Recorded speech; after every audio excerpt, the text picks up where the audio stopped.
ప్రత్యేక పాఠశాలను స్థాపించి దాడులు అవమానాలను సైతం లెక్క చేయకుండా మహిళాభ్యుదయం కోసం పోరాడిన సావిత్రిబాయి పూలే జీవితం అందరికీ ఆదర్శమని వైఎస్ఆర్సీపీ నాయకులు అన్నారు. తాడేపల్లిలోని పార్టీ కేంద్ర కార్యాలయంలో సావిత్రిబాయి పూలే వర్ధంతి కార్యక్రమాన్ని ఘనంగా నిర్వహించారు.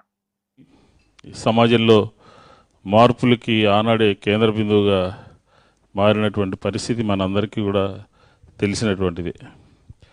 అలాగే మహిళల్లో ఉన్నటువంటి ఆచారాలు కానీ ఆచార వ్యవహారాలు కానీ వారన్నిటిని కూడా సమూలమైనటువంటి మార్పులు తీసుకొచ్చి వివాహిత భర్త మరణించిన తర్వాత వివాహం చేసుకోకూడదు అని ఉండేటటువంటి దాన్ని మార్చి మళ్ళీ పెళ్లి చేయడం, అలాగే మహిళల యొక్క హక్కుల కోసం మహిళల యొక్క సాధికారత కోసం పోరాటం చేసి మార్పులు తీసినటువంటి ఏకైక మహిళ సావిత్రిబాయి పూలే గారు.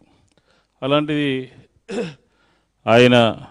ఆవిడ మహారాష్ట్ర ప్రభుత్వం కూడా ఆవిడ జన్మదినాన్ని విద్యా దినోత్సవం కింద చేసింది అని అంటే విద్య కోసం, మహిళల యొక్క హక్కుల కోసం, మహిళల యొక్క స్థితిగతుల్ని మార్చడం కోసం ఏ రకంగా ఆవిడ బీజం నాటిందో, ఏ రకంగా పనిచేసిందో మనందరం కూడా ఆలోచన చేయాల్సినటువంటి అవసరం ఉంది. ఈ సమాజం అందరికీ కూడా తెలుసు.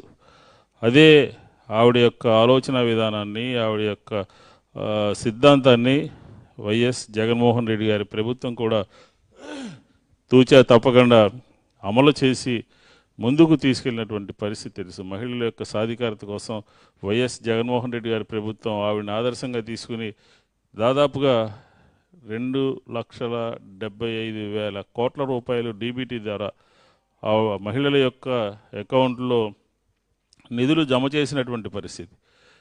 ఆ రోజుల్లోనే వారందరినీ కూడా చైతన్యపరిచినటువంటి విధానం. కానీ ప్రధానంగా సావిత్రిబాయి పూలే గారి దగ్గరికి వచ్చేటప్పటికి ఆ రోజుల్లో అంటే 1840-50 ప్రాంతాల్లో ఆడపిల్లల్ని స్కూల్కి పంపించడం కానీ, చదువు చెప్పించడం కానీ ఎవరు కూడా దాన్ని ప్రోత్సహించేవాళ్ళు కాదు.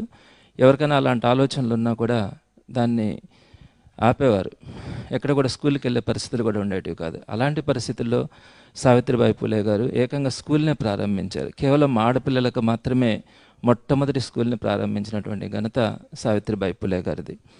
అలా సావిత్రిబాయి పూలే గారు స్కూల్ని ప్రారంభించి ఈరోజు అందరూ కూడా జాతంతా కూడా మొట్టమొదటి మహిళా టీచర్గా సావిత్రిబాయి పూలే గారిని ఆరాధిస్తూ ఉన్నారంటే ఆ రోజుల్లో ఆమె చేసినటువంటి విద్యార్థుల కోసం కానీ మహిళల కోసం కానీ చేసినటువంటి పోరాటాలు ఈ రోజుకి కూడా ఎవరు మర్చిపోలేకపోతూ ఉన్నారు. మరి ఆ రోజు ఆమె స్కూల్ ప్రారంభించి ఆడపిల్లల కోసం వారందరినీ కూడా చైతన్యపరిచే క్రమంలో ఈమె స్కూల్కి వెళ్తూ ఉంటే ఈమెని కర్రలతో రాళ్లతో కొట్టినటువంటి పరిస్థితులు కూడా ఆ రోజు ఉన్నప్పటికీ కూడా ఏమాత్రం వెనుకడుగు వేయకుండా ఆ స్కూల్ని నిర్వహించడం కానీ వాళ్ళలో చైతన్యం తీసుకురావడం కానీ ఈ రోజుకి కూడా మనం వాటన్నింటిని కూడా గుర్తుపెట్టుకునే పరిస్థితి. కేవలం ఆడపిల్లలకు చదువు ఒకటే కాదు, ఆడపిల్లలకి సమానత్వం ఉండాలా, ఎక్కడా కూడా వారిలో వివక్షత ఉండకూడదన్న ఆలోచనతో ఆమె చేసినటువంటి అనేకమైనటువంటి పోరాటాల వల్ల ఈరోజు మహిళలు స్వేచ్ఛగా కూడా సమాజంలో తిరగలుగుతూ ఉన్నారు.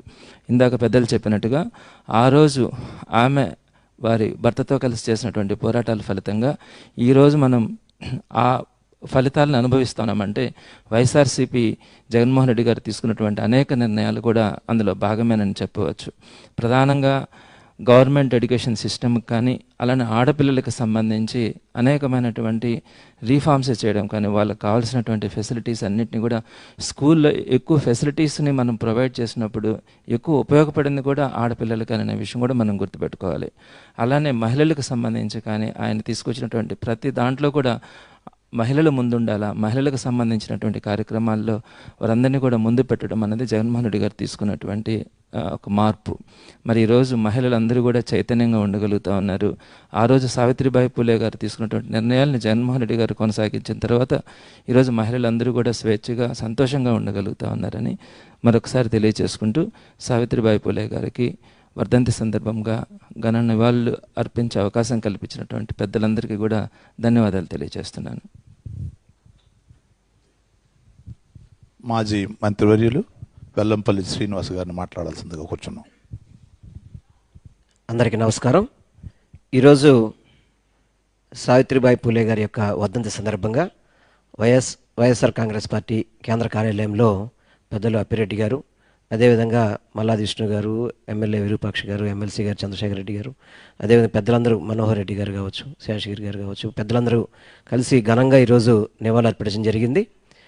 విష్ణు గారు కానీ ఎమ్మెల్సీ గారు కూడా చెప్పడం జరిగింది. సావిత్రిబాయి పూలే గారు మొట్టమొదటగా ఒక మహిళా ఉపాధ్యాయునిగా మహిళలందరికీ కూడా చదువు ద్వారానే విముక్తి వస్తుంది, చదువు ద్వారానే అభివృద్ధి చెందుతారని చెప్పిన ఒక మంచి లక్ష్యంతో ముందుకు వెళ్ళి ఈ భారతదేశంలోనే మొట్టమొదటి మహిళా ఉపాధ్యాయురాలుగా వారి యొక్క జీవితాన్ని ప్రారంభిస్తూ ఎంతోమంది మహిళలకు కావచ్చు, బడుగు బలహీన వర్గాలందరికీ కూడా ఒక మార్గదర్శకురాలాగా ఈరోజు ఇంతమంది మహిళల్లో చైతన్యం వచ్చిందన్నా కానీ, వారు ఇంత చదువులో ముందుకు వెళ్తున్నా కానీ వారందరికీ కూడా ఆదర్శంగా ఉండేది సావిత్రిబాయి పూలే గారు.